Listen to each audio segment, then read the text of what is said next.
Alright, so this is Master Pablo's question mark. Tatlong question mark yung title.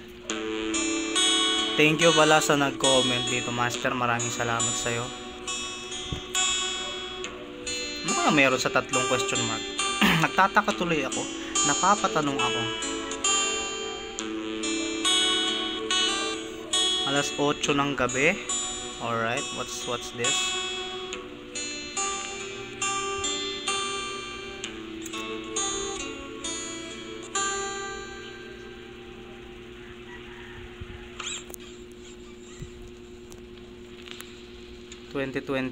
January 20.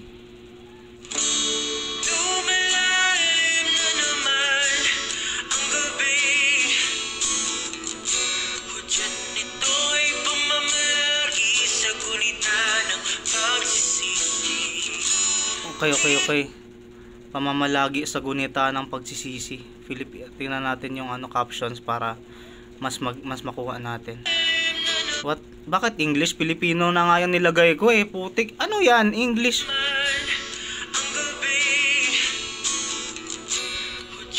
Apaka ano naman itong hayop na na to?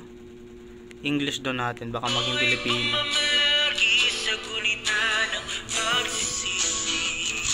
Putik talaga oh. Ano ba talagang gusto mo? Ilalagay ko nga sa Filipino eh. Para maintindihan ko eh ha. Wag. Adi wag.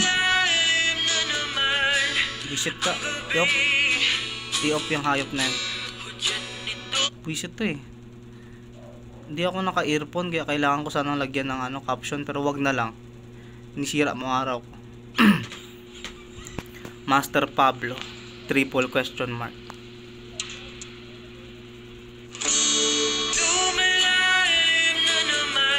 Putik! Enough ko na nga eh.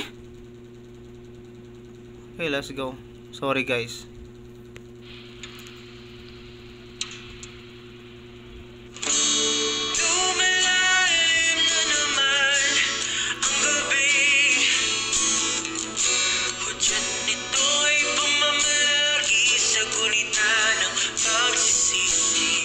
Sakit.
Yung distortion dun sa karakter ng boses ni Pinuno, parang ramdam mo yung emotion dahil dun yung parang merong parang distortion. Hindi ko to gusto, parang medyo raspiness.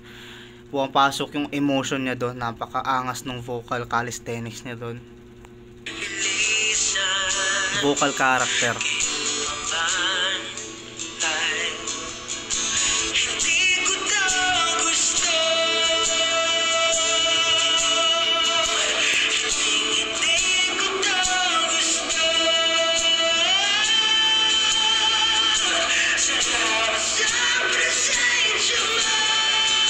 What the fuck, man?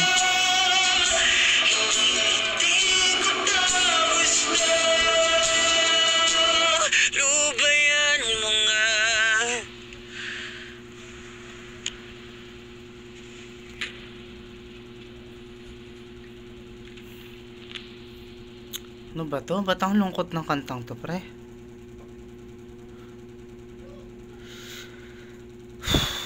Parang ang bigat.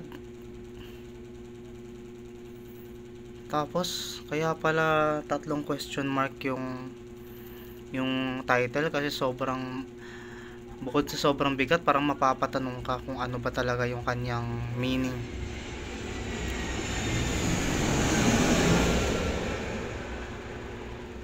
Napaka-deep no, napakalalim no. Iba talaga yung creativity tsaka yung pagiging genius ni Master Pablo sa pag-express niya kanya. Parang para sa akin, para siyang abstract na klase ng kanta na ikaw na lang yung magbibigay ng meaning sa kalaliman nung awiting ito, pero napakalungkot nito para sa akin. Tsaka question mo kung ano ba talagang dahilan, kung bakit. This is very deep and very sad para sa akin. Wow man, iba talaga yung isang Master Pablo. So artistic, so deep. Napakalupit. This has been Curbs PH and you have been amazing.